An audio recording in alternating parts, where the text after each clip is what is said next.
So this mattress from our motorhome is like a brick, literally is like a brick, but it was really close. I will show you when we go in there. So we're cutting strips of it to make it narrower, so it'll fit in so you don't knock your knuckles as you're tucking the sheets in. And Clark Rubber said the best way to do it is with the electric carving knife. Just go slowly and it works.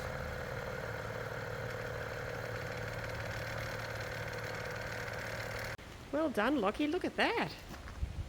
You could get a job doing this. You might look funny taking an electric knife in though. Yeah. So you can see this mattress here is rock hard, and like we did, we cut it so now we can get our hands down in this gap here. So it's given us quite a gap now to get in. Before you couldn't get a gap in at all, and we've since got this latex, natural latex. What do you call it? Topper. Mattress topper. Mattress topper to put on top. So it's made it quite a bit more comfortable. So that's fixed the bed bit up, and also underneath the bed, if I lift it, oops, crunched, we've got this mesh thing to stop it sweating. We got that from Clark Rubber.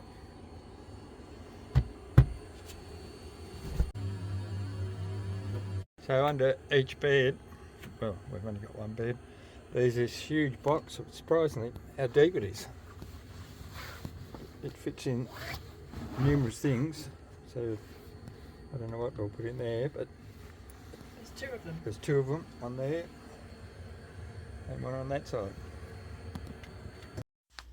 We weren't happy with the Thedford cassette toilet, so we decided to remove it I should say, and replace it with a Clesana toilet. So that's the Clesana installed, the finished product. So at the moment we have it turned around because it does stick out a bit further than the Thedford toilet, but we just leave it like that. It's quite alright, but it can swivel to face any direction you like. So this section here is moulded into the so we had to leave that was the flushing thing for the Thedford, but that worked out well. We could put the mechanism for the flush for this one, which doesn't use any water of course, just the button for that. But yes, we couldn't remove that. That would have been good. We could have moved the toilet back further, but because of that extrusion we couldn't move it any further, but it still fitted in. We're very happy with it. We don't have to have the walk of shame looking for, take the canister to any one of those toilet, whatever you call it, places to empty your canister. So I'll just lift the lid a bit. That'll show you how many bags we've got left, which is 19. You've got your small and large ones, and you just cut your plastic bag, but it does it automatically, but you can override it with those scissor ones, and that's what it looks like inside. So you have no cleaning to do at all in there. It just after you do your business, it'll just, you shut the lid and then it just welds it together and drops it into the canister below.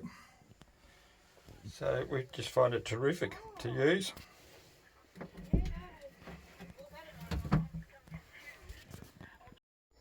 So that's the Clesana installed, the finished product. So this was the old hatch here where we took the canister out. I don't think I can open it one-handed. Stand, hang on. Yeah, so this is the old hatch. So I've pulled out the canister, and you can see that's the new Clesana toilet there, and had to wire in a backup battery, so if you lose power it comes off that battery, and had to wire the transfer thing there. It transfers it to that battery and back to the Clesana switches at the top, and it's working very well. This was the original setup. Had a steel pipe coming out of the tank, quite fiddly to undo and let it drop to the ground, so I decided to change it. Cut a section out of that hose above that red tap and put in 2 extra taps. So you can see the system I've done. This here, where the red tap is, that's where that steel pipe, it came around here and was attached to the chassis. Just as the chassis back up here.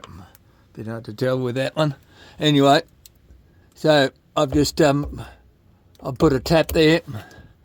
Was that tap there already before? Can't remember. That might have been on the end of the I think that was on the end of the steel pipe. So I put a tap here and a tap here, so I can turn that tap off here and turn that tap on and go straight into the tank, or I'll turn that tap off, turn that tap off and turn that one on, and it just goes straight to the ground. So then I don't have to have it going into the tank all the time. So it works out well. That was fairly easy fix, just getting those 2 taps, and I used the original red tap for the tank. Thanks for watching. As you see, I'm always like to do changes.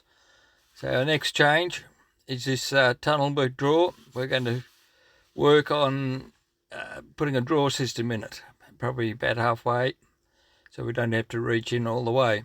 So thanks for watching. We'll catch you next video.